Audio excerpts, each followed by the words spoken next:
this social media account called Unusual Whales, and it's I assume the phrase unusual whales is a reference to people who are like killing it in the stock market who shouldn't be, right? Or at least that it raises some suspicion that they have. So it's a website that does deep market research to help expose stock market corruption. You may have seen them linked on by Sagar and Yeti and a number of other accounts that don't give a fuck about partisan politics.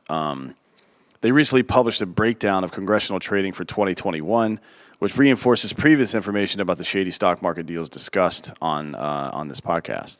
So the report aims to summarize all political trading for the past year, and the results are unsurprising for anyone familiar with the relationship between politicians and Wall Street. Although the Stock Act, which we talked about on Drinking Bros yesterday, purportedly limits the ability of members of Congress to use insider knowledge to exploit the stock market, amendments to the legislation have essentially rendered it useless.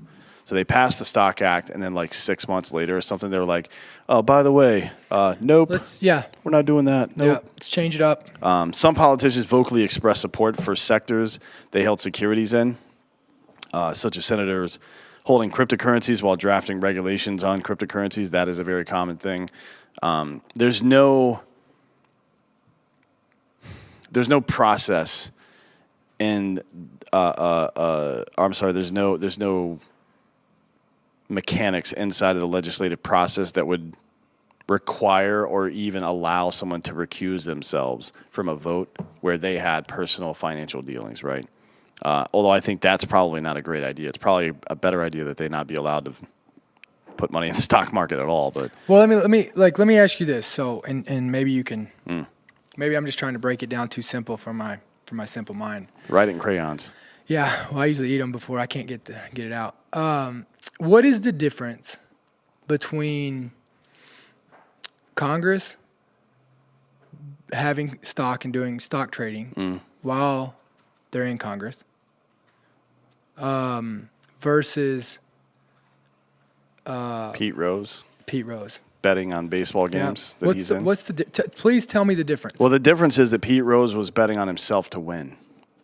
I mean, and Congress is betting on the economy to fail. Like they're shorting stock. But they're also, when Crenshaw was asked why he's like fucking 40% above the S&P average, he goes, "Oh, I just bought the dip." Like, no, you heard that. Yeah, you saw a meme on the internet that said buy the dip somewhere, and now you're just regurgitating because I can look at your stock portfolio. You didn't just buy the dip. But my question is, but they still yes or no, Congress can still influence where these trades go. Not only can they influence the stock price, but there's no legal recourse that anyone has. So what's the difference in Pete Rose betting? I mean, at least Pete Rose bet on himself and he had to perform. The difference is there's more integrity in baseball than Congress. That's what I'm saying. Which is funny because there isn't a whole lot of integrity in baseball. Yeah. There's more integrity in Integrity Farms. Yeah. Right? Yeah. Randy has more integrity. I was on Tucker Carlson last night talking about election integrity, and I was shooting the shit with the camera people beforehand, the people that run the studio. You've been there at PACSAT or whatever the fuck it's called. And we were talking about South Park for some reason, and I meant to say integrity every time I said integrity while I was on the show. I really wanted to do it, and I fucking forgot. It went well, but goddamn, I'm so mad. So I just want to know. They have no integrity, bro. That's the fucking answer. But again, and also they think they're better than you. They're the aristocracy, and you're a fucking. Speaking pleb. of Dan Crenshaw, like. Wait, just careful because he may show up and yell at you. Well, no, I'm sorry. You're not a 10-year-old girl, so you're probably safe. So is there do we have that video of where he's yelling at this 10-year-old girl? We played it like 3 times you have? this week. Yeah. Jesus Christ, dude. Of all, like that conversation. Don't question my religion. That conversation goes like this.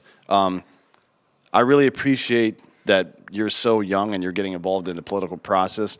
Maybe I misspoke, maybe you misinterpreted. Here's what I meant when I said that. Yeah. The end of the conversation. And it's right there. That's the end of the conversation. Dude. And he probably gets some applause for clarifying if that is indeed his point. Instead, he's like, fuck you, bitch. Fuck you. Jesus. Like, what the fuck? Why did he rage out on a 10-year-old? I think he's collapsing under the pressure. Oh, I do too. Don't question my integrity. Oh, dude. Can we get a fucking don't question my integrity? Where you push the button? The button? Can we do that? Giorgio. We're definitely making Hello, a don't question my Giorgio. integrity. Hello, guys back there. I will put a integrity button. Yeah. On We need a fucking integrity soundboard. button. But like, is there any way we could get the button up here for me and Dan? Yeah, where we can fucking push it against we'll each get other? one made. Adam Heckman says Trey Parker and Matt Stone should make the Insurrection Day movie. That you're absolutely right about that. If Matt Stone and Trey Parker made J6, it would be the funniest goddamn thing that's ever happened. I know you're real happy about the other day when he tweeted when he not tweeted, but when he put a post out supporting Liz Cheney. Yeah. I know you're really big on that. Yeah. Well, I mean, like we said before, all the Democrats have lined up to shake the hands of the Cheneys now. And they're also out on the stump talking about how dangerous Russia is and how we need to go to war to stop a border dispute between Russia and Ukraine. Like, nah, we're good, bro. Yeah. Let's focus on China, our real enemy, and not Russia, who's just like a little midget guy in the Let's background. do a show talking next shit. week talking about what's really going on between them. Yeah, we could do finish that, this. yeah. Let's finish this. So, this is just this top part is just a summary of what all unusual whales found. Another thing you found, or she, I have no idea if it's a man or a woman actually, or if it's a team of people. I would assume it's probably a team. Legislative events were often preceded by politicians trading in the sectors affected, resulting in millions of dollars in earnings. That includes stock dumps before the COVID lockdowns. It includes people like Crenshaw, for example, buying a bunch of stock in companies like 3M that make masks right before, right? So that, like, you think about that. I'm a member of Congress, and these classified reports or committee assignments that I'm on, and I glean information like it looks like we're going to have to use the Defense Production Act to get a bunch of masks made. So it's like, oh, okay, a bunch of masks are going to get made. I should go invest money in a company that makes masks. That's a normal fucking thought process to have, except for, no, you're profiting off information that you got in public service. Yeah. That is, you should be booted immediately for that. So I just think that it's one or the other, right? Like, either you let them trade stocks and you don't give them a retirement. I don't think you can even you can't allow them to do that. No. And they shouldn't. They shouldn't want to do why it. in the fuck would you have a retirement plan for members of Congress in the first place? It was never meant to be a full-time fucking lifelong job. Yeah, they do. Fuck that shit. They do. That is, if I was president today, the CIA, gone. ATF, gone. Department of Education, gone. So fucking fast. Congressional fucking salaries, way the fuck down to like 65. It would be whatever the average or the median middle class income salary was, so like $65,000 a year. Not 40. 48's the median, but for middle class is 65. I'd make it that. And then no retirement. You don't get fucking paid retirement, term limits, so on and so forth. This system is just nonsense that we're in right now. So let's get into some of the specific stuff. Hey, let's do it. Elected officials. This is just in 2021. Elected officials have exchanged hundreds of millions of dollars in the stock market. Congress bought and sold $300 million in equities through the year. More than 3,500 transactions by 105 members of Congress. They've also traded $140 million in options contracts, like what Pelosi's husband just did. $124 million in other securities, such as private equity funds, and only $500,000 in cryptocurrency, but that's because they're all octogenarians and they don't understand what crypto is. So you're looking at over $500 million traded by 500 people in Congress.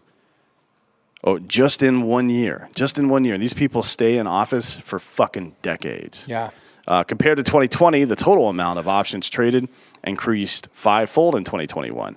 Now, this is something we've heard about a lot. A lot of people's businesses got shut down. A lot of people went into the fucking poorhouse because the business that they work for got shut down and they couldn't maintain their employment while the top earners in the country and the top businesses in the country all had record profits. So here's what and Congress was no different. They made record profits as well. Here's two things I'd like to know.